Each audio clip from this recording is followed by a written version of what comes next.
Cześć, z tej strony Łucek, witajcie na moim kanale Sony Xperia 1 Mark IV. Recenzja, moje wnioski, jak ten telefon wypada, co wam mogę o nim powiedzieć. Fajny czy nie fajny? Moim zdaniem fajny. A dlaczego? Może zacznijmy od wyglądu. Wygląd spoko. Takie po prostu prostokątne coś o fajnych, dużych proporcjach 21:9. Sam ostatnio używam monitora 32:9 czy jakoś tak, no takie 49 cali, duże, samsungowe, szerokie, ultra wide i tak dalej, więc doceniam w smartfonie też, że jest ten duży ekran, więc super sprawa. Tył. No, jest tutaj matowe szkło, ale jednak zbiera jakieś tłuszcze i te sprawy, więc to nie jest takie turbo czyste i że się tutaj nic nam nie upitoli, ale wygląda to fajnie. No, plus też aparaty, które nie odstają. Fakt, ten telefon trzeba włożyć w etui, bo właśnie bez etui to wygląda tak, że zajedziecie te aparaty, więc tutaj sugeruję jak najbardziej włożyć to coś. Na pewno sama ten wygląd czarna, mała czarna, może taka nie mała, ale czarna bryła, to mi się podoba. Super, że jest port słuchawkowy, naprawdę telefon świetnie brzmi na słuchawkach, więc tylko pozazdrościć, że Xperia potrafi, a inni już sobie stwierdzili, a po co nam mini jack? Kij z tym, niech kupują nasze słuchawki na bluetoothie, które brzmią tak będzie więcej kasy. No, za to naprawdę cenię Xperię. Mnogość przycisków i to, że mamy dodatkowy przycisk do robienia fotek, którego możecie sobie skonfigurować, co on tam robi, co jak włącza, więc to mi się jak najbardziej podoba. Tu trzeba w ogóle jeszcze zezwolić, że ten przycisk jest i możecie go używać dodatkowo po prostu jako spust. Super, spoko. Trochę niespoko, że nie ma czytnika linii papilarnych w ekranie, jest tylko ten tutaj boczny. Nie jest on jakoś taki turbo szybki, więc no trzeba coś ogarnąć, ale za to animacja rozblokowania jest ok. Czytnik jest aktywny, jak widzicie, więc nie trzeba nawet ściskać. No, ogarnia. Tu przycisk głośności spoko. Fajnie, że taskę SIM możecie szybko ogarnąć. No, może to trochę dziwne, ale w niektórych sytuacjach życiowych może ktoś potrzebuje szybko wyjąć SIM-kę i ją wyrzucić. Nie wnikam w jakich, ale jest taka szybka tutaj opcja, więc co do wyglądu to trochę głośniki się brudzą. Jak widzicie tutaj w tych zakamarkach zbiera się brud. Szkoda. Na pewno plusem jest to, że właśnie te głośniki są do przodu, bo fajnie one grają. Głośność przyzwoita, brzmienie też. Trochę wibracje mi nie pasują, są takie takie niefajne. No, co do wibracji bym tutaj jakoś inaczej podszedł w temacie Xperii, ale spoko. To tak w tej kwestii. Brakuje mi też rozblokowania twarzą, mimo że jest frontowy aparat, a Xperia do tej pory tego nie wprowadziła. No za to jest dioda, która mówi wam, że są jakieś powiadomienia, coś kosztem czegoś. Następne sprawy. Ekran. Już powiedziałem, fajne proporcje, świetny, duży, 120 Hz maksymalnie sobie wyciągnięcie i to mi się podoba, chociaż ja bym go ręcznie sobie go troszkę inaczej skonfigurował, gdyż fakt, że możemy sobie tą temperaturę bieli na plus ustawić fotograficznie, jak już macie po prostu wartości, ale tu trzeba sobie trochę pokombinować, gdyż ja bardziej wolę po prostu tematy takie, jak to nazwać? No jak są samsungowe, takie AMOLEDowe te ekrany i tutaj bym trochę pozmieniał z tych standardowych, bo one są jakieś takie za niebieskie dla mnie. Troszkę mi tego tutaj brakuje, jeżeli chodzi o te sprawy. Boczny sensor, jak ktoś tego używa, to jest coś takiego, można to użyć, ja nigdy tego nie używałem, więc pod tym względem ok.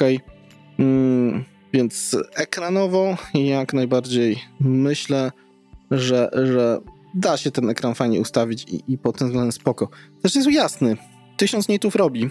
Jest test jasności tego ekranu, więc tu można sobie wszystko posprawdzać, jak to mi tam wypadło, więc pod tym względem ekranu ja tam się cieszę. Nie znalazłem, albo wątpię, że się mylę, ale nie znalazłem Always on Display. Jeżeli dobrze to kojarzę, to przeważnie nazywa się ekran zawsze włączony. Inteligentne sterowanie podświetleniem. No to fajna też sprawa. Akurat miałem to teraz wyłączone. Nastawienie ekranu blokady. A nie, sorry, Nowe powiadomienia. No, sorry. Jest, no właśnie. Łucek po prostu nie doszukał, ale jest to, więc tak naprawdę kompletna tematyka, jeżeli chodzi o właśnie te sprawy, to spoko, plusik co do ekranu. I jedziemy dalej. Snapdragon 8 Gen 1 12 GB. Telefon jeden z szybszych w speed testach, czasami gdzieś przegrywa z 8 Plus Gen 1, z jakimś innym na 8 Gen 1, daje radę. Temperaturowo jest film, no, robi się ciepło. Nie da się ukryć, że tutaj, no, nie jest to idealnie, ale akceptowalnie jak na flagowce, które mamy, no tutaj nic na to po prostu nie poradzimy. Granie w gry to fajna sprawa. Odpalmy sobie jakąkolwiek gierkę, żeby nam szybko weszła i świetną sprawą jest ten tryb... Ktoś mnie tutaj molestuje non-stop dzisiaj. Świetną sprawą jest ten pomocnik gracza. Możemy sobie poustawiać, co tam chcecie. Macie różnego rodzaju tryby wydajności, standardowy, czas na działanie na baterii i tak dalej. No i to świetna sprawa, że możecie z ręki ustawić, jak to ma być w ogóle, jeżeli chodzi o kwestię ilości klatek. Aż do 240 możecie rozkręcić gierce, jeżeli któraś wam na to pozwoli. Ciekawe. Ustawienia Xperia Stream. Czyli jest jakieś urządzonko, ciekawe, które może mieć wentylatorek sobie dopięcia do tego. No, myślę, że spoko. Jest też limit cieplny, który można ustawić. Zresztą widzicie RAM, FPS-y, sprawy, jak to wszystko wygląda. Dajmy sobie 240 klatek, czy w ogóle coś tutaj pociągnie na tyle. Czekajcie, żebym ja widział. Tu mamy 240, musiałbym odpalić FPS meter. Gdzie on jest? Gdzieś tu mamy, tutaj. Dobra, pokazuje nam 120 w menu. A czy w gierce? No tutaj ta akurat nie obsługuje. No trzeba by się pobawić, ale no myślę, że 120 to już jest naprawdę wystarczająco. A co dopiero tematy związane z jeszcze większą. Oczywiście można sobie streamować, wielozadaniowość. No polecam pobawić się tego typu rzeczami, bo akurat to mi wpadło do głowy jako fajny gadżet. Bateria, no cóż, trzyma koło dnia i na więcej ja bym się nie spodziewał. Nie lubię, jak nie ma ładowarki, więc to też tutaj Xperia nie do końca jest. NFC jak coś, to tutaj widzimy i myślę, że tematy fotograficzno-nagrywające, czyli kinowe. Ten telefon, jeżeli ktoś potrafi go sobie poustawiać, nie w trybach takich standardowych, automatycznych, tylko już w tematach manualnych, naprawdę można zrobić z tym telefonem zdjęcia takie, jakie chcecie. Powiem, że ja nie jestem jakimś takim wielkim specem od samej fotografii, więc tutaj robiłem zdjęcia standardowo w trybie automatycznym, więc takie macie w playlistach, ale możliwości konfigurowania tego smartfona, jak po prostu na poziomie jakiejś Sony Alfy i tym podobnych, czyli z normalnych aparatów, więc to robi robotę. A co dopiero jak przejdziemy do nagrywania, gdzie ten telefon, oczywiście na co trzeba jeszcze pozezwalać, bo ostatnio aktualizacja przyszła. No, anuluj, włącz się jeszcze raz.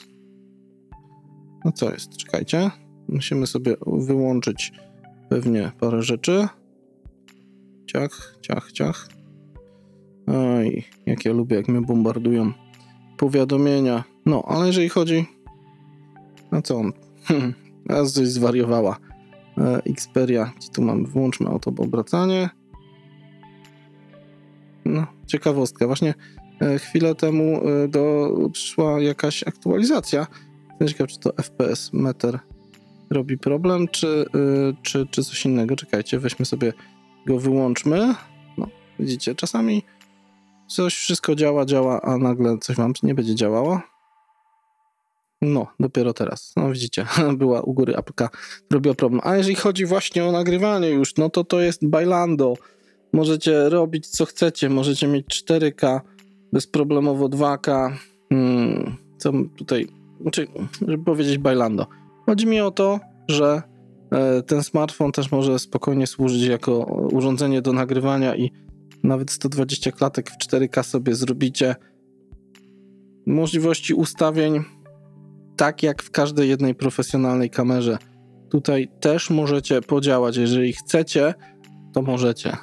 No, powiedział Łucek, jakby jakieś hasło wyborcze, ale pod względem tego typu rzeczy, czyli fotografia i nagrywanie, smartfon jest naprawdę bomba.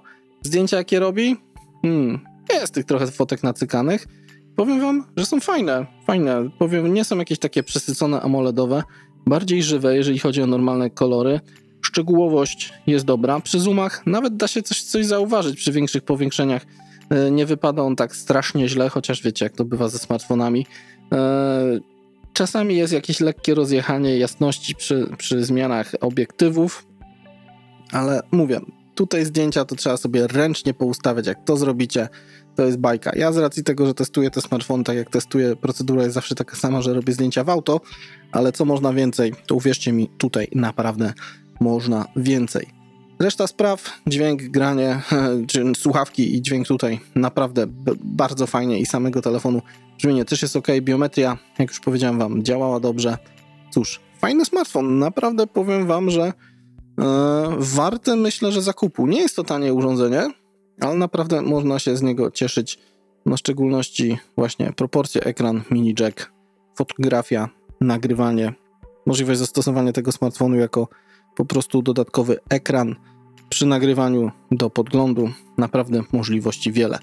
Zostawiam wam stack z informacjami odnośnie tej Xperii. Myślę, że telefon naprawdę warty zakupu, ale dla osoby, która wie, jak go wykorzystać i potrzebuje tych funkcji właśnie wideo, fotografia, nawet nagrywania muzyki też jest bardziej profesjonalna opcja i aplikacja do tego, więc wiecie, po prostu telefon dla bardziej osób, które są bardziej pro niż po prostu używają smartfona, żeby sobie pograć i poużywać. Też się on sprawdzi, ale nie wykorzystacie wszystkiego, co on wam może dać. Tyle. Takie jest moje zdanie o Sony Xperii 1 Mark IV. Z tej strony Łucek, trzymajcie się ciepło. Hej!